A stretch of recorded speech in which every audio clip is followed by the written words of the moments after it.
સર્વ વૈષ્ણવોને મારા જય શ્રી કૃષ્ણ. મિશ્રી પુષ્ટિ શૃંગાર તરફથી બધાને જય શ્રી કૃષ્ણ. ઘણીવાર વૈષ્ણવો મૂંઝાતા હોય છે કે બહાર સફર કરવાનું થાય છે અને કોઈના ઘરે પધરાવાનું શક્ય નથી થતું, તો ઠાકોરજીને સાથે લઈ જવા પડે છે.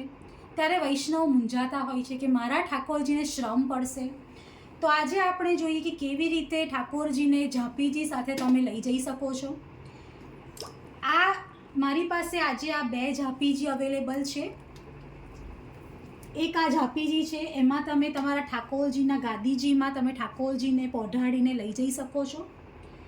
એની સાથે તમે ઝારીજીમાં જળની જગ્યાએ મિશ્રી પધરાવીને, આમ તો તમે તમારા ગુરુઘરની આજ્ઞા પ્રમાણે કરી શકો છો, પણ હું આ રીતે કરતી હોઉં છું કે જળની જગ્યાએ મિશ્રી પધરાઈને જ્યારે સફર પર જઉં છું, ઠાકોરજીને પોઢાઈને અહીંયા ઝારીજી, આ એમના પડઘા, એમના ખીલોના અને એ બધું તમે લઈ જઈ શકો છો કે જેથી ઠાકોરજીને શ્રમ ના પડે.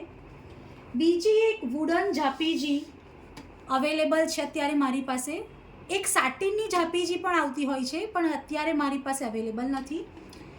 વુડન ઝાંપીજીમાં પણ સાઇઝ તમને અલગ અલગ મળી રહેશે. આ રીતે તમે ઠાકોરજીને લઈ જઈ શકો છો. એમના ગાદીજી અહીંયા તમારી લાલાના સાઇઝ, ઠાકોરજીના સાઇઝ અને એમના ગાદીજીના સાઇઝ પ્રમાણે તમે વુડનની સાઇઝ, વુડન ઝાંપીજીની સાઇઝ સિલેક્ટ કરી શકો છો. અહીંયા એમના ગાદીજી આવશે ને ઠાકોરજી પડશે. એ સિવાય તમે જ્યાં રોકાયા હોય સફર પર, તમે અહીંયા રીતે એમના શૃંગાર, એમના વાઘા એવું ધરી શકો છો. એ સિવાય તમે અહીંયા પડઘા, એમના ઝારીજી, મેં તમને કીધું એ પ્રમાણે જ્યારે સફર કરો ત્યારે ઝારીજીમાં જળની જગ્યાએ મિશ્રી પધરાવી શકો છો. તમે તમારા ગુરુઘરની આજ્ઞા પ્રમાણે ફોલો કરી શકો છો. તમે સાથે તમારા ખીલોના, એ છે અહીંયા મિરર પણ આપેલો છે.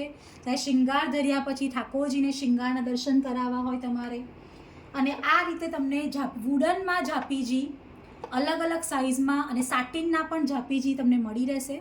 જય શ્રી કૃષ્ણ.